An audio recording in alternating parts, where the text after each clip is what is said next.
Yes, guys, what's happening? Welcome back to the channel and welcome to tonight's live stream for the preview of the Carabao Cup final between Chelsea and Liverpool at Wembley on Sunday. The first time the two sides have met in this final since 2005, where Chelsea were 3-2 winners in Cardiff. Jose Mourinho's first trophy of his era, and that was a pretty successful era. But there's a lot of interesting matchups going into this final on Sunday. You know, Tuchel against Klopp. We've got Van Dijk, Thiago Silva. Is Lukaku going to play? There's loads of things to deal with, and I'm delighted to be joined by Jamie Wilkinson again, mate. Thank you so much for joining me. Looking forward to getting stuck into things. Chelsea and Liverpool as a rivalry, not a traditional rivalry. It's kind of one, I guess, that you could say may well have started back in that 2005 final, the famous Mourinho shushing the fans, and it kind of went from there, and we met them a lot of times in those early to late 2000s. But it has developed into quite a fierce rivalry. I mean, what are your thoughts on that rivalry, just in general? See, it's often difficult to explain this to people why we hate Liverpool so much, and it wasn't just when they hadn't won the Premier League where we were like, oh, we want them to keep that record where they hadn't done it. It was literally the thought of how insufferable it would be if their fans, saw them lift the Premier League title. And for me, they're almost on par with Tottenham, which seems like a major statement to make because it's Tottenham. But it is a competitive rivalry in recent years, as much as it is, any sort of historic factors. But I just think that the Chelsea players should know, particularly the ones that are Chelsea boys, that when they go out on the pitch against Liverpool, there's a lot riding on it from the fans' perspective. And not just because in this instance it's a cup final and there's silverware up for grabs, but also because it's bragging rights and no one wants to lose against Liverpool. Yeah, no, I always say it, it's all very well losing a final. Like, we lost the FA Cup final last year. I was disappointed, but, Leicester won it, and I was quite pleased for them. The same won't be said if we lose to Liverpool on Sunday. I will definitely won't be pleased for them in the slightest. And the rivalry's there, and it's definitely gonna be a difficult game for sure. But in terms of Chelsea's season, Jamie, how important is it to you that we do win this trophy? Because it'll give us a bit of momentum going into the remainder of the season, the Champions League run, the rest of the FA Cup, and obviously ultimately securing that top 4 position. If we were to lose, could you see us potentially that could have a negative effect on the side at all? I mean, how much importance do you place on getting this trophy in the bag this weekend? Well, it's a difficult one because you could argue we've won 2 pieces of silverware this season already. If we lose the final and don't win anything else, it's no disaster. But, some would argue that the 2 pieces of silverware we've won this season are kind of loosely connected to last season's success, really. This season hasn't been particularly successful from Chelsea's point of view. When you consider we went into it, as Tuchel said, we were going to chase City from day one. It was our intention to challenge for the title. And halfway through the season, we were left thinking, you know what, we don't really have a chance to do this now, not a plausible chance to win the title. So I think it's important to win it, not just because of how we'll look back on this season in particular, but I think the bigger picture, the kind of, in comparison to City, certainly the absence of domestic silverware in recent years is something that Chelsea really ought to be focusing on rectifying. If we are going to state our intentions to be a force in the league again next year and really go after the title again, hopefully without injuries, then it would be a very good way to make that statement by beating another title competitor at Wembley in a cup final. So I think in terms of this season, it's significant because it's domestic silverware, and it will, kind of bump this season up the ratings because it's not just Club World Cup, Super Cup, but also in terms of the bigger picture that Chelsea need to start picking up more domestic silverware, especially considering the amount of finals we've been in and not won in recent years. Yeah, I mean, it's an interesting point you raised there. I mean, Chelsea's record at Wembley, well, particularly in finals, I know in semi-finals it's a little bit better, but particularly in finals, it's not been great in recent years. I mean, if my memory serves me correctly, we've lost the last 3. Obviously, the League Cup final with Maurizio Sarri, we lost on penalties to City. And then we've lost the last 2 FA Cup finals to Arsenal and Leicester, respectively. So it's not a good record, and something needs to change. And I'm sure Thomas Tuchel, I'm sure the players are well aware of that record. But there's some big decisions to be made ahead of this weekend. Let's start with from midweek then. Myself and you were both at Stamford Bridge for the game against Lille in the Champions League. A convincing performance, nothing spectacular, but more than enough to get the job done against the level of opposition. We saw Romelu Lukaku drop to the bench. Now, however you want to look at it, whether he was dropped, rested, whatever you call it, he wasn't picked for the starting lineup. Tuchel saying, he's a bit tired. He's obviously played. I think he started the last 10 games, played a lot of minutes, etc. But then, kind of subsequent things coming up, like Lukaku saying that he was fit and he's ready to play, etc. And he hopes to be, picked for the final on Sunday. We saw Kai Havertz and Christian Pulisic and Hakim Ziyech in a front three. I have to say, from what Lukaku's been offering in recent weeks, there was a lot more energy, there's a lot more work rate in that front three, a lot more fluidity. Was it more clinical? I think I'll probably reserve judgment until we see it rolled out on a more consistent basis. But what did you make of the front line minus Lukaku for Tuesday night? Yeah, it was about as impressive as anything we've seen in recent weeks from a Chelsea attacking, combination of players. And I think the other point when considering the question, does Lukaku come back in, is that Mason Mount is back. He's fully fit to start this game. We know that. And let's not forget, I know football's a fickle game and people like to forget Mason Mount's achievements more than they would other players. But he has been our best and most productive attacking player this season. So when you consider we have a front three which performed well midweek, probably well enough to justify starting them in the final, irrespective of anyone else's form, i.e. Lukaku. I think really the question that I would be asking is not which of these players are we taking out for Lukaku. It would actually be which of them are we taking out for Mason Mount, if any.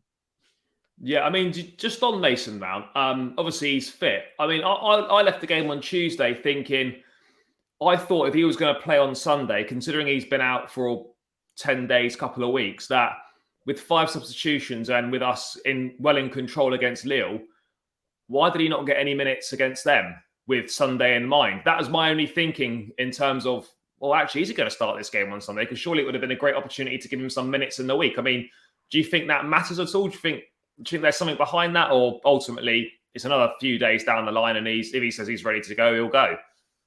I think it's just, you could look at it 2 ways. The point you make is a good one. Like, would he not have come on because he's not 100% fit? Maybe that is the case. Maybe Tuchel would have just considered that his participation in the game at the weekend is so crucial that why would he risk him coming back from injury? So, yeah, you could argue that the minutes would be valuable for him coming back from injury to shed the rust, prove he is fit, etc. But in the same way, if you put him on the pitch, are you risking aggravating the injury and not having him available for selection at the weekend? So the thing is, Tuchel always says, and perhaps we should take it with a pinch of salt, that he doesn't think that far in advance. He picks his starting 11s, and he'd like you to think that it's minutes before he has to submit the team sheet. So he would have had that Sunday in mind when picking the team for the game midweek and doing the substitutions, etc. But I don't know if we should read too much into it. Yeah, no, I think it's a fair point. You can look at it in 2 directions, but it certainly does leave a few selection headaches, which we'll get to a bit later. But one thing I did want to discuss with you, mate, was the goalkeeping situation. Now, Thomas Tuchel in the presser today, when pressed on this, he was non-committal on who would be starting. So, I mean, I'll just bring it up now. Yeah, so it won't confirm which goalkeeper will start the final. Kepa deserves it, but I can't get sentimental about it. Now, to me, reading between the lines of that would suggest that favours Edouard Mendy starting more than it does Kepa. If you take that quote for what it is, saying that he can't be sentimental. So does that mean that he's obviously already made his mind up on who's going to be picked? I mean, personally for yourself, Jamie, who would you pick in goal? I mean, I think this one's a lot more clear cut for Kepa to start than the Club World Cup final was, even though I probably would have picked him for that as well. But given the fact that he's played every minute of our run to get there, and he's a big part of why we're there with penalty shootout against, obviously, Southampton and Aston Villa in the first 2 rounds, this would be very harsh, wouldn't it, if he was overlooked in the final? But then I guess that's top level sport, and Edouard Mendy is the number one. I mean, where do you stand on this situation between the sticks at the weekend? Yeah, it's a difficult one. I probably would have started Kepa in the Club World Cup final. I think quite a few Chelsea fans probably would have as well. But ultimately, Mendy played and we won the game. When considering who starts the game at the weekend, I think Tuchel himself says he can't get sentimental. I think we as fans, merely being hypothetical and speculating about it, we can be.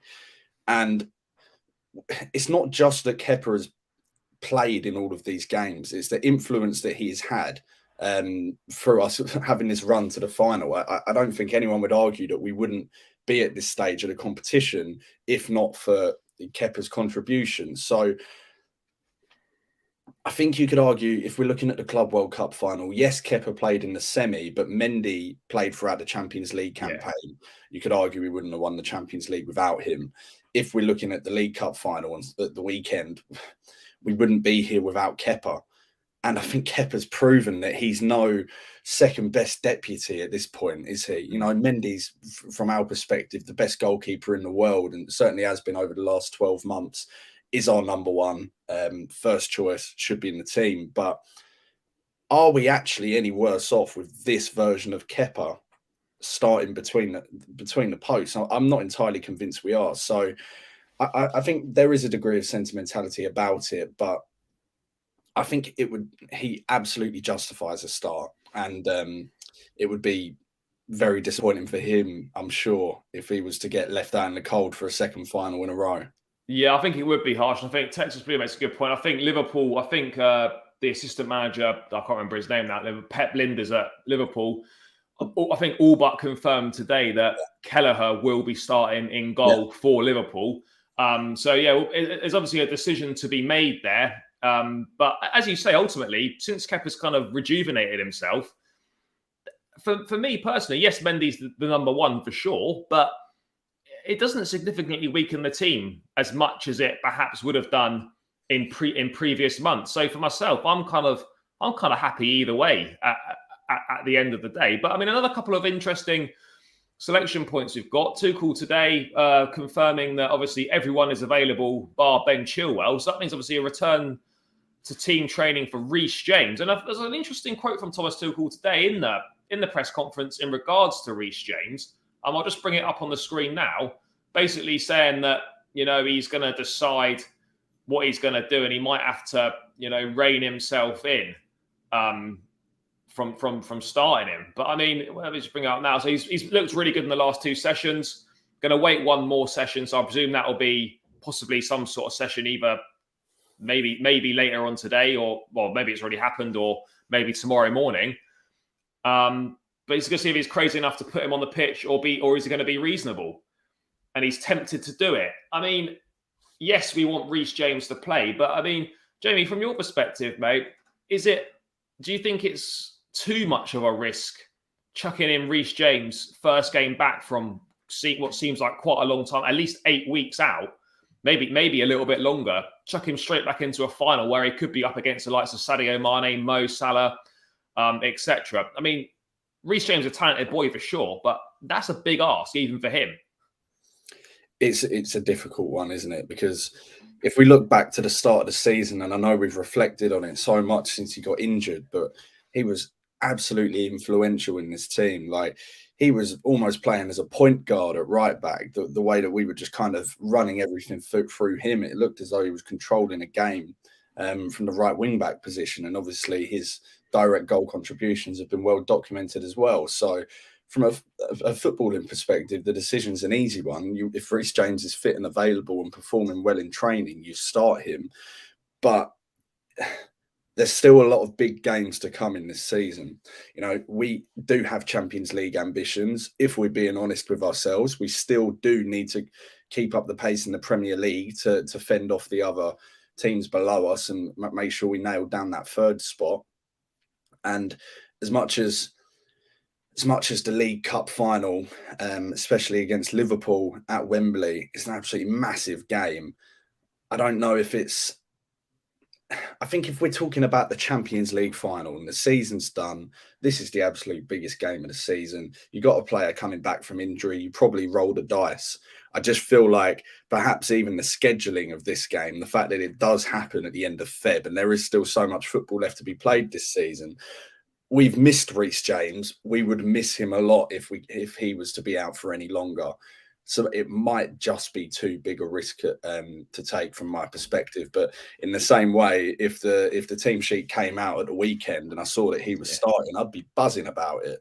So really, I don't know. I probably would say that it wouldn't be such a good decision to start him. But do I hope he starts? Yeah, I do.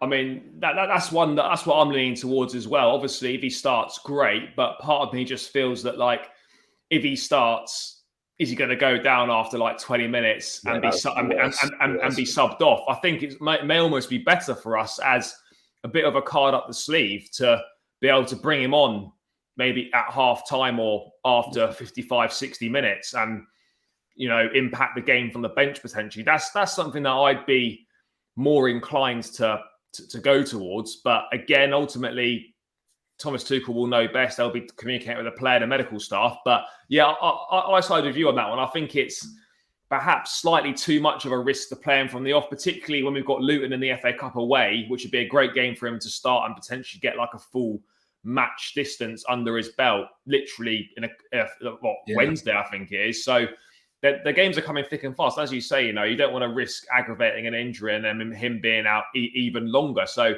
definitely decisions to be made. And there's quite a few. But I mean, from a Liverpool perspective, Jamie, obviously they're doing really well at the moment. They've closed up to within 3 points of Manchester City. That seems quite a long shot off a while ago. I'm not sure how that happened because I'm sure that City were fully clear. They're about 14 points ahead of. They were a long way ahead, but it's closed right back up again. So there's a bit of a title race on our hands. We know full well how dangerous Liverpool are. The likes of Mohamed Salah, Sadio Mane, obviously Diego Jota. There's going to be no Roberto Firmino for the game. Jota has not been fully ruled out, but he's not been ruled in yet either. So it could be a case of maybe he'll start on the bench potentially as an option. But this Liverpool team's got threats all over the place. I mean, if Chelsea are going to be successful on Sunday, we saw in the game at Stamford Bridge, we went 2 goals down. I know we came back. If that happens on Sunday, there's not going to be a comeback as far as I'm concerned. So what do you think for Chelsea to win this game? What do we need to do really well to stop Liverpool taking advantage? Because they're free scoring at the moment. In turn, another 6 a couple of days ago against Leeds. I mean, what do you feel is going to be the key areas of the pitch that Chelsea are going to have to do really well in? Well, it's a difficult one, isn't it? Like, it almost reminds me of back in the day, if you were coming up against Barcelona and you had Lionel Messi up front, and this was always the question: how do you stop him? The answer is you probably can't. You just got to have to hope that he has an off day. I think there is an aspect of that. If we're taking all of Liverpool's potent attacking line into account, Salah especially, you have to hope that he has an off day because players just do.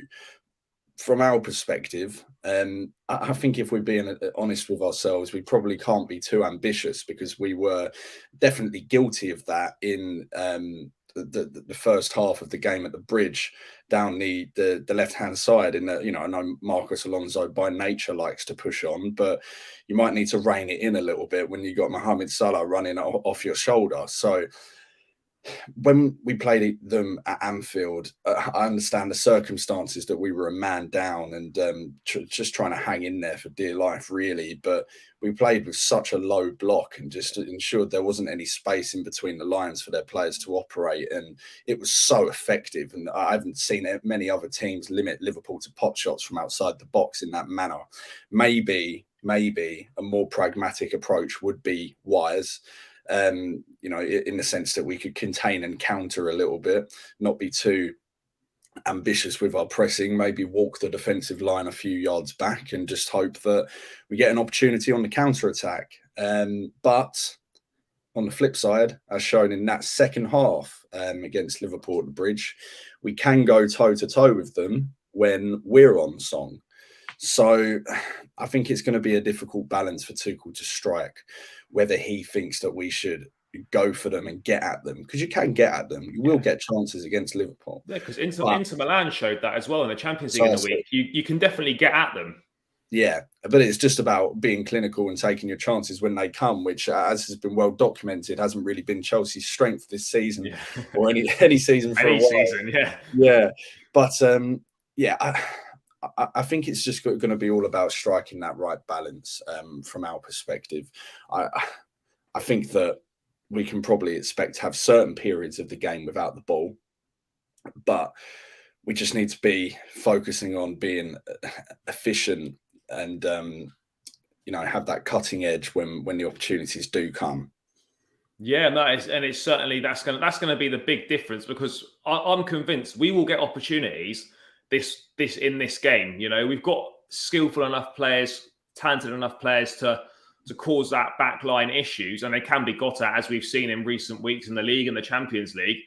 It's just whether in the critical moments, have we got the players that have got, are they clinical enough in that moment to put it away? Because it's not going to be like a league game where, I've missed one, I'll get 3 or 4 more opportunities. Yeah.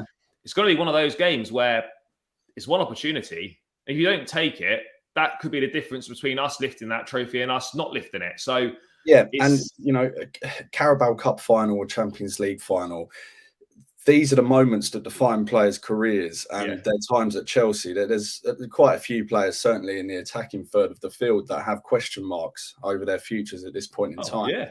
Let's say Christian Pulisic, because he played well midweek. I've been pretty vocal. Yeah, I've been pretty vocal in my criticism of him because he's been so inconsistent. Well, clearly talented, so inconsistent. An occasion like Sunday could be the perfect time for someone to come and take the initiative, really kickstart their Chelsea career. The obvious name would be Romelu Lukaku, because if he scored the winning goal against Liverpool at Wembley, I think the Drogba parallels come flying back to you, don't they? And maybe he goes from strength to strength from there. So, yeah, I'm intrigued to see which Chelsea player is going to have their moment that we'll remember, whether that be positive or negative. I mean, could it be Kai Havertz again in a big game? The league form has been suspect, to put it kindly, from Kai, but in finals for Chelsea, he's scored winning goals in Champions League and the Club World Cup. So you wouldn't rule him out stepping up and delivering a winning goal or a critical moment. And before we get into picking a team and stuff, I just wanted to talk about Chelsea's form domestically. It seems that within the Premier League, we're still struggling to put performances together. We're getting results, don't get me wrong. We've actually lost the same amount of games as Manchester City this season, but all these draws have killed us, basically. That's what's put us out the title race, which is frustrating. But I mean, in the cup competitions, in one-off games, we seem to kind of come alive a little bit, and that doesn't seem to matter as much. I mean, we talked about this before when you've been on before, but I mean, have your thoughts changed at all? I mean, Chelsea still, to me, very much look like a cup team still. Yeah, I don't know if the way that we play when we play well is just unsustainable, or whether it's the training methods or what. But yeah, it's almost like I think Chelsea fans will acknowledge there's almost like a deeply ingrained mentality problem in this team, which is bizarre to say because we handled the Champions League run so almost flawlessly well, had that pretty much bulletproof mentality throughout that run, but absolutely scraped top 4 by the skin of our teeth. Yeah. It does seem to be that we have players that can motivate themselves for these bigger games, or maybe it's merely a matter, and he's an absolutely world-class manager, is Thomas Tuchel just at his absolute best when he's overthinking the big game plan, going through it properly, analysing every intricate detail and, creating his game plan, etc., and how we're going to implement that. And when we come up against the let's say, the Crystal Palaces, it's not really his kind of, I don't want to say area of expertise, but we don't seem to have any clear vision in these games where we play mid to lower half Premier League teams. But when we play big one-off knockout competition games, it seems to be that we have this perfectly created game plan, which is just implemented and executed effectively. So I don't really know, to be honest, but it is obviously a concern because Chelsea royally scraped through their last Premier League game. Yeah. But you wouldn't be surprised if they went and put a performance in at the weekend, which won us the trophy. So in terms of the bigger picture, you know, Man City are the kind of team which go on a 15-game winning run and you kind of don't notice. You wake up one day and they're 12 points clear at the top of the table. Liverpool have kind of done something similar in that they've gained that ground back on City because it's just win after win after win after win. But Chelsea, it's just too stop, start. And whether we can actually ultimately achieve that consistency under Tuchel will probably define his time here in terms of domestic success anyway. Yeah, I think 100%. Whilst, like, as fans, we're delighted to keep picking up the cups and enjoying celebrating trophies and great days out at great stadiums.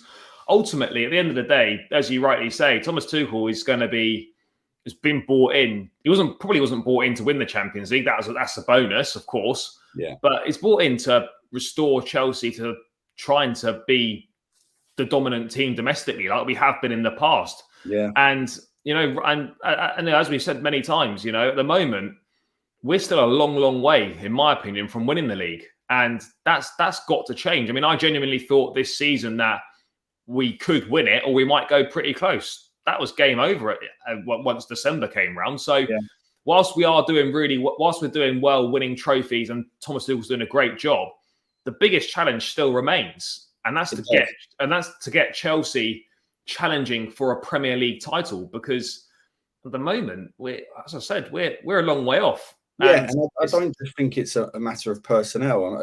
I know it's the easy solution for us to be like, right, so this player isn't good enough. Let's replace him with this player from this top European club. But you know, we've played a lot of games this season where we've had a team on the field which absolutely should have got the 3 points comfortably, and Dave stuttered, stumbled, and, you know, come out with, let's say, a draw, which has happened all too often. So it's not just a personnel problem. I wonder if Tuchel does need to go back to the drawing board in the summer and, you know, reflect on his first 18 months in charge of Chelsea and just really consider whether the current strategy, whatever that may be in terms of the specifics, is going to be sustainable enough to win us a league title next year, which could, as much as let's not get ahead of ourselves, it could be pivotal on whether he has a future at Chelsea or not. Yeah, no, 100%. I know it sounds a little doom and gloom, but ultimately this is the high stakes that we're dealing with at Chelsea. And, you know, the fans, the owner, everyone associated with the club wants domestic success, which is, as you say, this is why people say, oh, it's only the League Cup. But actually, Chelsea domestically haven't won a lot of trophies in recent years. You know, we reeled off the last 3 finals at Wembley we've lost in recent years, you know. So this trophy, whilst it might just be a League Cup, it's actually quite important for the club in terms of getting back on track and winning stuff domestically, because it's been few and far between in recent years. So. Yeah, and let's not forget that Tuchel has lost a domestic cup final at Chelsea. Yeah. And one that we absolutely should have won. That Leicester team, as much as they were better last year than they are this year, there isn't really any excuse for Chelsea not having won that game. Yeah. Granted, you won't even remember it. I don't know if that's because we wanted to etch that Chilwell ruled out goal out of our minds, but we don't remember it because we won the Champions League, of course. Yeah. But if it becomes a theme of Tuchel losing domestic cup finals, which, you know, in football, you lose 2 in a row and that becomes a theme. Yeah, it does. That could be something that will potentially work against him if he is under the spotlight in the future. But I'm conscious that we are here previewing Chelsea playing in the cup final, third cup final of the season, and we're discussing the possibility of our manager. No, we've got to be realistic. The nature of this bonkers football club. It is. But I mean, as you say, this is the third opportunity for Chelsea to win a piece of silverware this season, which is fantastic. And we'll get let's get into the team lineup then. I mean, mate, first question I've got is for yourself: back four or back three? We saw the back three return against Lille. We obviously saw a back four against Crystal Palace made up all of centre backs, which I thought was quite interesting. Obviously, Wembley, big pitch. It's a big match. Trophies on the line. Generally, history suggests that in the finals, when the big prizes are on the line, Thomas Tuchel always goes with that back three, kind of tried, tested, proven. Are you fully expecting to see that again? Well, you would. But I'm kind of at the point now where I'm wondering which is more defensively minded and defensively firm. Is it playing 5 at the back with Alonso, or is it playing 4 at the back with Malang Sarr? Either way, I don't think he would drop Alonso. So I think we're probably looking at a back 5 for this game. But I don't really necessarily think at this point in time that the back 5 is necessarily more defensively sturdy than the back 4, but maybe the back 4 is a little bit too experimental at this point in time. It's still in the testing phase. So yeah, as you say, I think it's pretty nailed on that we'll go over 5. I think so. I think it's good that if the circumstances of the game dictate it, that we've got that flexibility and fluidity within the side that we can switch formations if necessary. But I'd be very surprised if we didn't see a back 5 from the start. Admittedly, the thought of Marcos Alonso up against the likes of Mohamed Salah and Sadio Mane does scare me a little bit. But, you know, if we win this weekend, he joins Cesar Azpilicueta along with N'Golo Kante as players that have won everything at Chelsea. So whatever people think of him, he has played a big part in a lot of the club's recent success over the years. So, I mean, fair play to him in that regard. But obviously, we chatted about it earlier, the decision between the sticks. I mean, I think it will be Kepa. I mean, do you share those thoughts, or do you think it could be a bit of a harsh call and Mendy in? It's a difficult one. From what Tuchel said in his press conference, from that quote you had up on the screen, I kind of feel like that's a bit ominous for Kepa. Yeah. I would predict that we'll go with Mendy. I would go with Kepa. We'll stick Kepa in, but if we're picking the team that we want to see at Wembley on Sunday, I want to see Kepa between the sticks, but would be slightly surprised.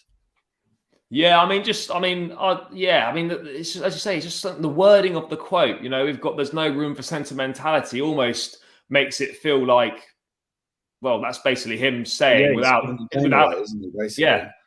he basically has. But then again, I wouldn't be surprised if it might be a slight bluff and he's just, for whatever reason, and then he's going to go back on his word essentially and might put Kepa in. But as we've already said, either way, I don't think it significantly weakens Chelsea if Kepa plays or not. So it's not too much of a big deal in my opinion. Maybe it will be all the more poetic if he starts and he rights the wrong of a few years ago against City. Exactly. And also, we've got to remember that if the game were to go to penalties, I'm not sure I could deal with that in the stands, but if it were to go there, it's a big plus to have Kepa in the sticks. And I'm sure if Mendy were to start and it was getting towards extra time, etc., it'd be 100% the right thing to do to sub Kepa on for the shootout. I think that's another option that Thomas Tuchel's got up his sleeve for Kepa to potentially play some part in the game. But moving to the back 3 then, are you fully expecting it to be our best back 3? Andreas Christensen, Thiago Silva and Rudiger? I mean, I can't see a situation. Well, I suppose the only situation we could see is could Azpilicueta play in the back 3 if he decides to roll the dice on Reece James? I mean, what do you reckon? Do you think those 3 are the most likely? See, it's hard to reason with. It's hard to bring logic into the equation here because, as spoken about previously, Tuchel does tend to spring a few surprises in the big games. Yeah, I would probably say the likelihood is that we'll go Christensen, Thiago Silva, Rudiger. Now, if we think about when we played City, if memory serves, it was Malang Sarr, Thiago Silva, and then Rudiger was actually at right centre back. Yeah. So I don't know if Tuchel's got any tricks up his sleeve for the game of Sunday, but I think that back three there is on paper the best one we have. Yeah, but I would agree with that. And again, they're going to be in for a tough time, aren't they, against the likes of Mohamed Salah, Sadio Mane. So these lads are going to have to be on top of their game for sure. But I mean, yeah, I'd agree with you. That's definitely our three best defenders. Now, this would normally be pretty straightforward via default. It would be Azpilicueta, the captain, club legend, won it all. But part of me just feels with Thomas Tuchel saying that, he is really tempted to start Reece James. Yeah. I mean, obviously, we're going with kind of what we think might happen. I still think it's a big gamble and it would be very surprising. Do you think on that as well? Do you think if he does start with Reece James, do you think Azpilicueta has been hard done by not starting? Yes, of course. And I think when we're talking about our captain that has enjoyed so much success at the club and is still performing to a relatively high level and has been playing week in, week out for us since James has been out, it would seem like it's a slightly questionable decision to relegate him to the bench at the first opportunity to do so. On the flip side, as we spoke about previously, Reece James was arguably our best player earlier in the season. So, it wouldn't be personal for us, but it would merely be collateral damage if Tuchel was to bring Reece James in. But I do think Tuchel will be wary. I think he'll be absolutely delighted to have the weapon that Reece James is back in the squad. But for me, Azpilicueta starts this game. Yeah, no, I agree as well for kind of the reasons we spoke about earlier. I just think it's slightly better to err on the side of caution, particularly in a big game as well. We don't want to be making a sub after 15, 20 minutes. Because you see it pretty frequently in finals, don't you? And in these kind of games, players just... There's no doubt they're saying to their manager, listen, I'm fit. I'm absolutely fine to play in this game. The manager takes their word for it, probably gives them a couple of injections if necessary, and then they come up after 5-10 minutes. It's the last situation we want to be in. Well, 100%, particularly with a couple of scares in the week as well. Yeah. So you just don't need it. I mean, I already put him in. Marcus Alonso is going to play at left wing back, I would have thought. I mean, Callum Hudson-Odoi is back in team training. He is fit. And we saw him start ahead of Marcus in the Club World Cup final.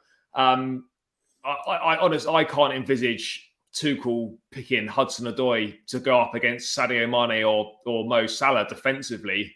So, I mean, I guess it's a shoo-in for Alonso. Yes. As you said, Alonso, he will, regardless of the outcome of the game on Sunday, will go down as one of the most successful players in the history of Chelsea Football Club. If we win on Sunday, he's won more trophies than John Terry did at Chelsea in terms of array of trophies. Yeah. Of course, he gets probably more disrespect than he deserves. There are defensive frailties there. We're talking about him being afraid about him going up against Salah. I'd be worried if he was going up against, let's say, Aaron Lennon, who's got to be 45. Alonso, he's a left wing back by trade. If we're playing left wing backs, you start Alonso. Let's not shoehorn Malang Sarr, the centre back, there just because he's got a left foot on him. I think Alonso, in terms of if we were going to say he should start or he will start, I think he's probably both. Yeah, no, I would agree with that. Moving into midfield then, obviously, Mateo Kovacic is fit after that scare in the week going off with an impact injury. We've seen Jorginho not start the Club World Cup final. We've seen him didn't perform too well against Crystal Palace, and we didn't see him start the Lille game either. Now, I'm not saying I'm not putting 2 and 2 together and coming up with 5. He's obviously a little bit out of form, and he's perhaps not an automatic first choice at the moment. N'Golo Kante, for me, is 100% going to play in this. He's a big game player. He's fantastic in the week against Lille. Man of the match, rightly so. And Kovacic has proven how important he is to this side that, he has to play. So, and you look at it, and then as well, Ruben Loftus-Cheek came on ahead of Jorginho off the bench when Kovacic went off, and I thought actually did really well in that holding midfield role as well. I'm not saying he's going to start, but he could be a factor from the bench. For you, Kante and Kovacic? Yeah. Yeah. I think they merit it, but also just because of the likely nature of how this game's going to play out. I think we're going to need that little bit more dynamism in the midfield areas. Just Jorginho is excellent when we're playing games where we're controlling possession and just biding our time, etc. I feel like it's going to have to be a little bit more, using the phrase they use for Klopp's Liverpool, a little bit more heavy metal, particularly in the midfield areas. So I think Kovacic Kante is the obvious choice in there. Yeah, no, I would agree. Now, this is where it gets interesting. There's quite a few selections up for grabs. Yeah. If you were picking it purely on form, and everyone's fit as they are, for me, it would have to be the same front three we saw against Lille. Kai Havertz in the number 9 position, Christian Pulisic on the left-hand side, Hakim Ziyech on the right-hand side. We've got Mason Mount back in the mix now. Do you start him in a big final? Chelsea through and through. We've got the big question about Romelu Lukaku. Is he recalled to the lineup? It's a big final. What would that say about his potential Chelsea future if in the games that, we signed him to be playing and then to try and influence that he finds himself on the bench? Let's start on that right-hand side.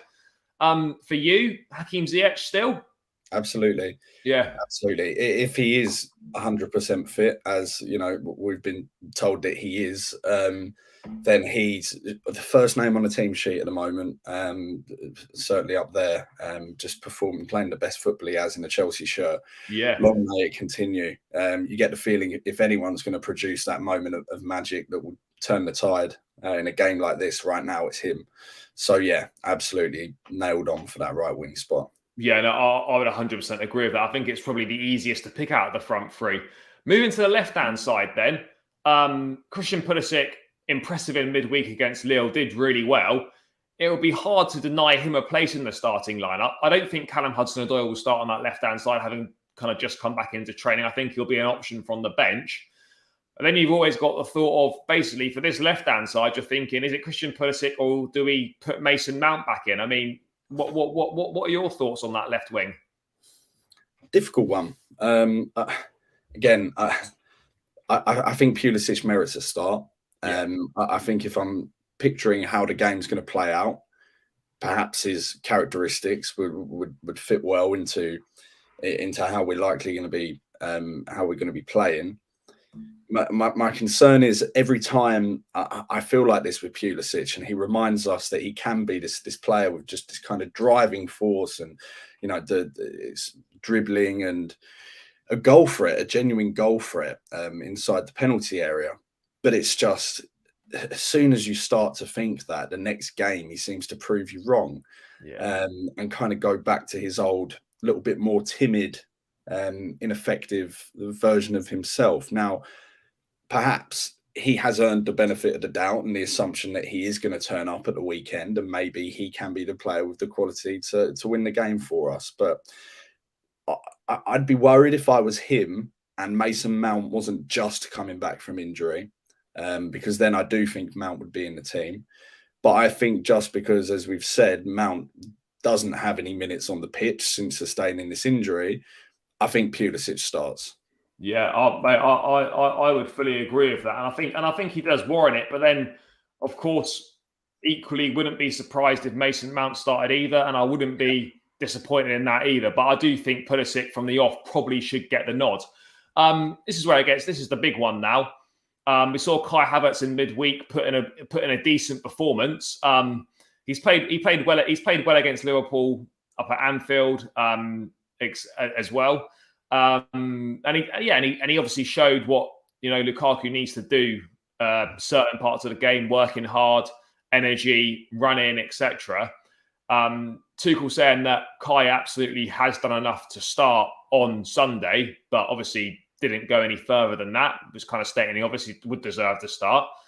But having said that, the reason we spent £100 million is to start your big striker in a big final. Now, look, it's tough for me because I'm a big fan of Romelu Lukaku, but it's not working out at the moment. Are we a little bit more one-dimensional when he plays? Yes. Does it feel slower? Yes. But then I'd probably argue that that's because we're just not as used to playing with an out-and-out forward. We're more used to playing with the the interchangeable three, as it were, or have someone as a false nine as such. We're more used to it. I mean, I'm really stuck on this one because you kind of think, well, a chance. It's almost like we're better with Kai Havertz on the pitch. The front line probably functions better, but it's less clinical. With Lukaku on the pitch, probably doesn't function as well, but we're more clinical. So it's like it's a hard one to fall. I mean, if we had a one-on-one chance, I'd rather it fall to Lukaku than Havertz. But Yeah. you know, there's pros and cons to both. I mean, ultimately, who do you think's going to get the nod in that position? Yeah, again, it's you can kind of split it into two. What I think what will happen and what I would like to happen.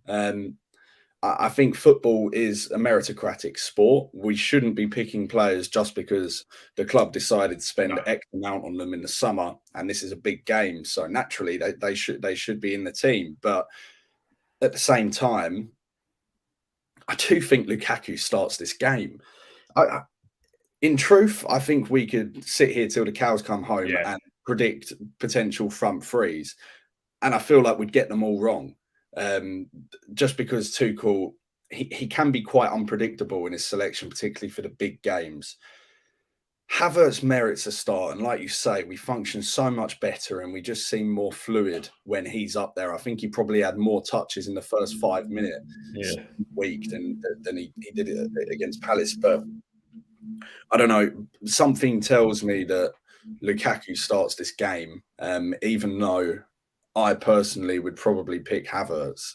So I'll leave it to you who you want to put. Mate, let's just go Havertz. I mean, I'm not too fussed either way. I'm happy if either one of them starts. But I mean, if Lukaku were to not start this final, it just brings another round of questions. I can quite understand why Thomas Tuchel gets pissed off in press conferences. Like the one after the Lille game, we played well, win 2-0 in a Champions League game. All the questions are about Lukaku. And that'll be the same thing again. You can just picture it now. You know, Lukaku doesn't start, we win the trophy, and instead of being congratulated about winning, all the questions are, why didn't Lukaku start? You can just see it now. But I mean, that's part and parcel of signing big players, being a manager of a big club. But I mean, ultimately, I don't know. I don't want to say that, you know, if Lukaku doesn't start, you know, is his future in doubt at the club? I don't think it's as deep as that, but it'll be a big kick in the teeth for him. It might be quite hard for him to stomach to be overlooked for a big game. Yeah, I'm sure it would be, because we know Lukaku, love him or loathe him, he does have an ego. And that's kind of part of what's made him such a good player. It's that kind of determination to prove people wrong and prove that he is in that upper bracket of strikers worldwide. So perhaps you could argue that putting him in the team, having been dropped midweek, with a point to prove that, you know, he is still the player that justified the 97 million expenditure on him, you could argue that that could be powerful for us. On the flip side, we've kind of been saying that for a few weeks, that you know, we're waiting for the Lukaku resurgence, and it just kind of hasn't come. So at this point, do we just need to focus on, you know, not the fact that we have a player that's attracting a lot of media and rival fan attention because we spent a lot of money on him and he's not performing, and it's easier to put him in the team? We need to focus on what selection in that front three heightens our chances of lifting the trophy come the final whistle on Sunday. And I think, based on evidence we've seen previously and certainly midweek, having Havertz as the focal point, we probably would just have that little bit more of a chance to win this game. Yeah, I'd agree with that. And even a Lukaku off the bench for, say, a half hour, 35 minutes or so, that's a great weapon to have up your sleeve as well. So you can imagine if we fall 1-0 behind, and we're bringing on Reece James, Mason Mount, and Lukaku. I think Klopp is probably going to be, you know, a little bit worried about that. Yeah, I mean, it's not bad at all. It's always good to have options, isn't it? 100%. I mean, Lukaku, you know, got big goals in the Club World Cup, which massively helped us win that trophy. So, you know, you just never know. But I mean, yeah, I think Havertz for me probably just a nod. But I mean, just before we round out, mate, score prediction from yourself. We're both going to be there. We'll be very disappointed to be walking back down Wembley way with the Scousers still celebrating in the stadium. So hopefully that doesn't happen. But I mean, what are your thoughts, score prediction wise? Do you think we can do it? I think we can. We can. Whether we will, yeah, that's a whole different thing. Just because I'm never going to predict that my team doesn't win in a cup final. I'll say 2-1 Chelsea. Don't get me wrong, I'm not entirely confident about the game. Hopeful though, and we definitely have enough quality to produce the performance that we need to win this game. So I'm going to go 2-1 Chelsea. Yeah, no, I can't sit here and say we're not going to lift the trophy. So I think it's going to be a close game. You know, a lot of finals are pretty close. They don't tend to be that great games. Finals and generally settled by the odd goal. So I'm just going to go for a 1-0. I don't think there's going to be that many goals in the game. So I'll go with a 1-0 and we can celebrate going down Wembley way afterwards. Hopefully, just 1-0 anti-football, the most boring, unimaginative Chelsea performance you've ever seen that infuriates everyone. But I mean, I don't care. I'm more than happy with that. If one bounces in off Lukaku's backside, I'll take it. Oh, mate, take it all day long. I mean, might even run on the pitch and take the 3-year ban if that happens. No, I definitely won't be doing that. But yeah, no, mate, thank you so much for your time. As always, it's an absolute pleasure. Make sure you follow Jamie on Twitter, guys. Some really great stuff on there, some good opinions and stuff. So please do check that out. It's across the banner on the screen, and I've linked it in the video description. For myself, please smash a like on this video. Please do subscribe to the channel. If you've been watching live, you're watching back, you're not subscribed, just please click that button. It really helps me out on the road to 400 subscribers. Not too far away now from that. So if you could really help me out on that, it's going up, mate. So yeah, if you could help me out on that, it'd be massively appreciated. And yeah, hopefully it's a successful weekend for Chelsea. And yeah, guys, we'll catch you in a bit of match reaction, and I'll bring you a match day vlog from Wembley, dropping probably Monday. So until then, enjoy your weekend, up the Chelsea, and hopefully we can lift that Carabao Cup.